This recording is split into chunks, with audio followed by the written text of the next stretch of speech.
eu mencionei o dilúvio logo no início. Então, por que isso é importante? Biblicamente, o dilúvio seria por volta de 2450 a.C. Então, a datação deles das pirâmides mais antigas seria anterior ao dilúvio. Agora, muitas pessoas nos escreveram ao longo dos anos na CMI e disseram, bem, as pirâmides poderiam ter sobrevivido ao dilúvio? Claro, isso realmente subestima o que foi o dilúvio. O dilúvio foi uma devastação global que remodelou a Terra e literalmente os continentes. Mas há pistas nessas pirâmides que nos dizem que elas não são anteriores ao dilúvio. Ok, acho que deveríamos passar por algumas dessas pistas. Você tem algumas fotos para nós? Sim, tenho. Então, deixe-me apenas dar um exemplo. Ok. Então, todo o Planalto de Gizé, no norte do Egito, está situado em um planalto de calcário.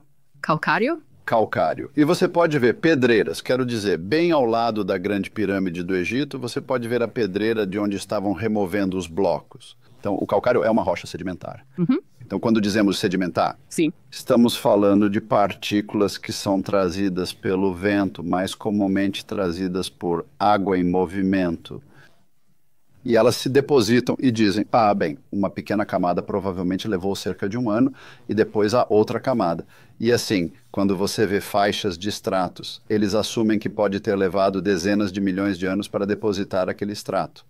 Então, praticamente todo mundo concorda que o norte do Egito, todo o planalto de calcário, foi o fundo do oceano em algum momento. E isso é confirmado pelo que vemos. Então, olhando aqui, esta é uma imagem. Estes são protozoários em forma de moeda chamados nummulites. Tipicamente vivem no fundo do oceano. Protozoários? Sim, então eles são pequenos. E eles crescem, quero dizer, estes são todos praticamente do mesmo formato nesta imagem, mas você pode ver alguns menores. Sim. E eles crescem e crescem e crescem. E eu estive lá e apontei para os convidados que levamos junto. Dê uma olhada. E você pode realmente apontar esses nummulites nos blocos lá no Egito. Mas eles encontraram estrelas do mar, criaturas marinhas. Uhum. Outras criaturas marinhas que estão perfeitamente preservadas e fossilizadas. Então, pense nisso. Se esses sedimentos levaram dezenas de milhões de anos para se depositar, como você preserva organismos de corpo mole nisso? Como isso funcionaria? Bem, você não pode fazer isso através de processos lentos e graduais. Frequentemente apontamos. Quando você vê fósseis de, você sabe, né? Encontramos fósseis de águas vivas, certo? Águas vivas, se você já viu na praia, no sol, elas só duram alguns dias. Então, claramente, quando estamos falando sobre o dilúvio global de Noé, rapidamente depositando esses sedimentos e preservando essas criaturas marinhas in situ. E então os egípcios chegam, eles têm todo esse calcário, eles usam calcário. É uma rocha macia que eles podem usar para construir suas pirâmides. Eles podem usá-los para construir os templos que tinham na época. Então, de certa forma, quase se pode dizer que se não fosse pelo dilúvio global de Noé, as pirâmides talvez não existissem. Quando falamos sobre isso, é fascinante ouvir alguns dos materiais que estão usando, mas como eles realmente estavam construindo essas pirâmides. Sim. Bem, dissemos no início, não dissemos, quero dizer, olha, você sabe, a Grande Pirâmide de Khufu, o maior monumento feito pelo homem, você sabe, por 3.000 anos. E ainda estamos tentando descobrir como eles fizeram isso. Um dos problemas, Jess, é que cada um dos blocos, o tamanho médio dos blocos que você pode subir e ver, pesa cerca de mais de 2 toneladas cada, e estimam que há 2.300.000 deles apenas naquela pirâmide. Uau! Então, você não pode desconstruí-la para dar uma olhada? Sim. Sim. Na verdade, a terceira maior pirâmide, a de Menkaure, que mencionei antes, durante a conquista muçulmana do Egito, um dos sultões queria desconstruí-la para entrar, pensando que poderia haver algum tesouro lá dentro, e ele desistiu no meio do caminho porque era muito difícil. Você sabe, mais tarde as pessoas escavaram por lá, etc. Então temos esses grandes edifícios bem na nossa frente. Podemos usar toda essa tecnologia, podemos revelar certos aspectos sobre isso, mas quando se trata de como, eles não nos deixaram nenhum registro, tipo, sobre como eles construíram, certo? Então, estamos adivinhando. Mas deixe-me mencionar as 4 teorias mais populares, porque os espectadores dirão, eu sei, eles usaram a rampa externa, então eles construíram uma rampa gigante. Certo, então há 4 teorias principais. Sim. Então, vamos dar uma olhada. Eu tenho algumas fotos aqui, isso está relacionado a uma teoria chamada teoria da rampa interna. Mas a teoria da rampa externa é que eles construíram uma rampa gigante. E note que esta rampa só vai até cerca de 1/3 da altura. Mas se você quiser usar uma rampa para subir para as regiões superiores, certo, você vai ter que ter uma inclinação mais íngreme, ou vai ter que fazer a rampa muito, muito maior e mais longa, porque você só pode puxar blocos em um certo gradiente, sabe? Quero dizer, você não pode puxar blocos de 2 toneladas em uma inclinação íngreme assim. Então, a primeira é uma externa que vai até este nível, e então, à medida que fica mais alto, eles constroem a rampa, etc. Foi estimado, no entanto, que a rampa externa você estaria usando mais material na rampa do que a pirâmide é realmente construída. E aqui está a questão. Quando você vai lá, onde estão esses blocos hoje? Bem, eu ia dizer, há evidências dessas rampas? Quero dizer, eles teriam que movê-los para fora do local. Não há evidências de blocos extras por aí. Então, outra ideia é a rampa espiral externa. Agora, isso parece plausível à primeira vista. Então, a ideia aqui é: do lado de fora da pirâmide, eles têm uma rampa espiral para que as inclinações não sejam muito acentuadas, um pouco como subir uma estrada sinuosa em uma montanha, certo? Você não sobe assim. Você sobe em etapas, etc. O problema com isso é que, do ponto de vista de um arquiteto, não faz sentido. Porque se você quer construir uma pirâmide e chegar a um ponto perfeito no topo, você sempre tem que garantir que esses cantos, cada camada, estejam exatamente no lugar certo. Porque você não quer estar, de repente, construindo e saindo do eixo e voltando. E a teoria da rampa externa significa que seus blocos de canto não seriam colocados no lugar. Você está literalmente construindo de dentro para fora.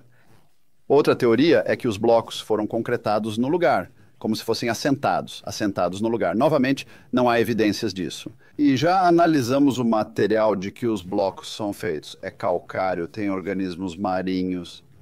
Podemos ver de onde foram extraídos. Podemos realmente combinar esses blocos com as áreas de onde foram extraídos. A mais plausível, eu acho, né, que faz muito sentido, foi postulada por um arquiteto francês chamado Pierre Houdin, e as pessoas podem procurar, há um bom documentário sobre ele no YouTube que explica suas ideias, e é uma teoria de rampa interna. E então, ele tem uma pequena rampa até cerca de 1/3 da altura. E então, dentro, certo, da pirâmide, você tem uma rampa interna. Agora, a razão pela qual isso é importante é porque o que acontece é que os cantos, as pedras de canto, são colocadas primeiro para garantir que o alinhamento esteja correto até o topo. E então, dentro, você tem uma rampa espiral para as regiões superiores, você sabe. E, novamente, a espiral reduz a inclinação. Agora, o que tem sido interessante, o egiptólogo Bob Brier ficou fascinado com a ideia de Houdin. E há uma área na pirâmide em um canto, chamada de entalhe, onde há alguns blocos faltando, e ele recebeu permissão para escalar a pirâmide e entrar. E quando ele fez isso, em um dos cantos havia um vazio. Okay? Agora, por que isso é significativo? É porque o que está sendo sugerido é que você arrasta um bloco por uma inclinação e então, quando chega ao canto, tudo o que você precisa fazer é girá-lo e orientá-lo para subir a próxima inclinação. E então, quando você chega ao canto, você o orienta novamente. E além disso, há mais evidências para sugerir que há uma rampa espiral interna. Uma equipe japonesa na década de 1980, usando algo chamado gravitômetro, que mede a densidade de um objeto, revelou uma espiral interna dentro da Grande Pirâmide de Khufu. Uma rampa de verdade? Não pode vê-la. Tudo o que você vê é que não há massa lá, então parece um vazio, mas esse vazio está em espiral subindo ali. E então, às vezes, e eu já estive lá, em certos momentos do dia, quando a luz está correta, você pode olhar para o lado de fora. E, novamente, ele está no vídeo do Houdin, se você quiser assistir, você pode ver uma sombra que sobe em uma leve inclinação, e então você vai para o outro lado e ela continua subindo. Então, parece que na frente daquela rampa interna, onde há um vazio, os blocos externos escureceram. Talvez tenham retido mais umidade ou algo assim. Então, há muitas evidências para sugerir que há algum vazio espiral interno por dentro. Agora, curiosamente, a outra pirâmide, você não pode ir lá hoje porque agora está em terras militares. É chamada de pirâmide de Djedefre. Djedefre também era um filho de Khufu, ok? Khafre era o que tinha o revestimento, então é seu irmão. E sua pirâmide foi construída em outro local. E parece que acreditamos que foi desconstruída pelos romanos. E aparentemente era uma bela pirâmide com granito polido, calcário polido, então muitos desses materiais foram reutilizados. Mas como foi desconstruída, você pode realmente entrar no local e pode ver o início de uma rampa interna nessa pirâmide em Abu Rawash, ok? Novamente não sabemos, mas para mim é a mais plausível, faz mais sentido. E Pierre Houdin, que realmente não tinha interesse no Egito ou em qualquer coisa, ele apenas foi perguntado por seu pai um dia, ele disse, olha, estou trabalhando nisso há anos, como você resolveria isso? E ele apenas aplicou um princípio de arquiteto a isso, certo? E disse, eu preciso ter os cantos corretos, primeiro construindo para cima. Não posso ter rampas externas por causa da quantidade de material envolvido. E sim, dentro também há algo chamado grande galeria. Você pode entrar e ver, e há esse enorme vazio que sobe por dentro. E por anos as pessoas disseram, bem, o que é isso? Você sabe, não há degraus lá ou qualquer coisa, mas nesse enorme vazio há duas saliências de cada lado. E Houdin veio, ele disse, bem, talvez essas foram usadas para levantar alguns daqueles blocos de granito pesado que foram usados na Câmara do Rei, que está a cerca de 43 metros acima do solo. Então, levantando-os por dentro. Levando-os para dentro. Lembre-se, o topo da pirâmide ainda não está lá, certo? Ah, sim. Então, eles estão construindo isso. Então, esta grande galeria usaria esses blocos realmente grandes para chegar ao centro onde está a Câmara do Rei. E ele disse, eu acredito que ele disse que era um trenó. E o trenó seria colocado em rolos de madeira, atravessando o vão e assentando nessas saliências. Sim. E no topo, um contrapeso seria usado, certo? Um bloco e algumas pessoas puxando e conseguindo levantá-lo. Porque alguns dos blocos na Câmara do Rei pesam 80 toneladas. 80 toneladas, peças sólidas de granito sobre o teto da Câmara do Rei. Imagine. Então não tem jeito, não tem como os caras estarem levando isso para cima. Não, você sabe, carregando isso para lá. E então ele apenas disse, é para isso que eu acho que é usado.